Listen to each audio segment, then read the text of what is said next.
People always think of role models as people being older than you and more experienced than you, but in a lot of ways, Rahman is a role model for me. Our next teen serves as an example to kids all over the First Coast that taking the high road is the best way. Rahman Johnson says he decided early on that he wanted to be somebody, to make a difference. He also says he feels he was put on earth to show younger kids that the streets are not the easy way, that education and hard work are the roads to success. Hey, y'all, what's up? 15-year-old Rahman Johnson loves to work with kids. Rahman feels kids are our future, and it's up to us to teach them how to be successful. In fact, it's because of kids that Rahman first started volunteering in his community.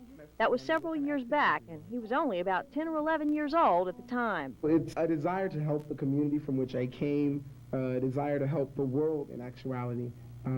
I partly got it from my parents, my mother especially. She has done a lot for the community, not only for African Americans, but for everyone. And that's what we have to strive to do. About 3 to 4 years ago, he was tutoring 2 children for the center manager. And I was just very impressed. And not only tutoring, he would always say, "Miss Murphy, can I come upstairs and use your computer so I can run this out, make copies?" And one day I just stopped him and asked him what he was doing. And you know, once you get involved with children, every time I said, "I think you're making this a habit." He kept coming upstairs making copies. And then one thing just led to another, and I was just very, very impressed with the fact that as a tutor, he was very determined that these children were learning. And not only that, he was really involved in what he was doing. He was very sincere about it. Chris Murphy is the Community Services Director at the Center of Hope. It's an inner-city shelter for the homeless downtown, and Chris is the one that nominated Rahman for the 12 Kids Who Care Award. When I thought about nominating him, I didn't know whether or not he would win. But I felt that if he did, he would be a good example for children to see that there's other alternatives other than being on the street, causing trouble. Here's a young man that has a lot of energy, and it's directed in a very positive way. Not much, and I was in your shoes a couple of years ago. Rahman Johnson is definitely full of energy, and his enthusiasm is contagious. In school, he's treasurer of his sophomore class at Wolfson. He plays in the school band, and he's even in the Junior Army Reserves.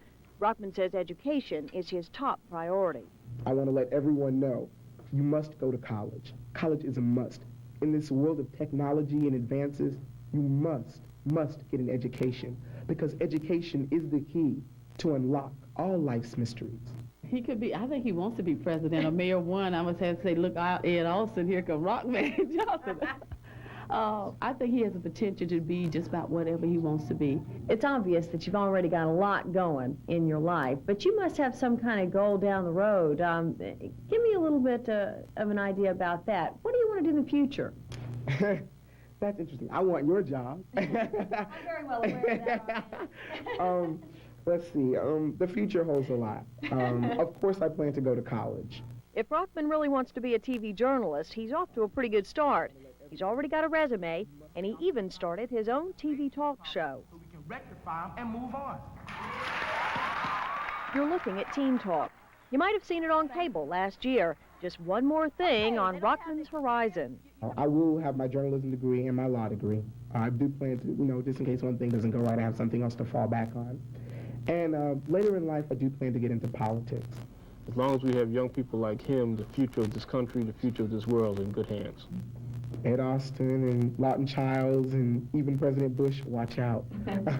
For his involvement and his enthusiasm, we salute Rahman Johnson as one of 12 kids who really do care. Every summer, Rahman spends a lot of his free time working with kids, keeping them busy with constructive things to do during the summer. He says he plans to do the same thing when school's out this year. Our next Kids Who Care winner is always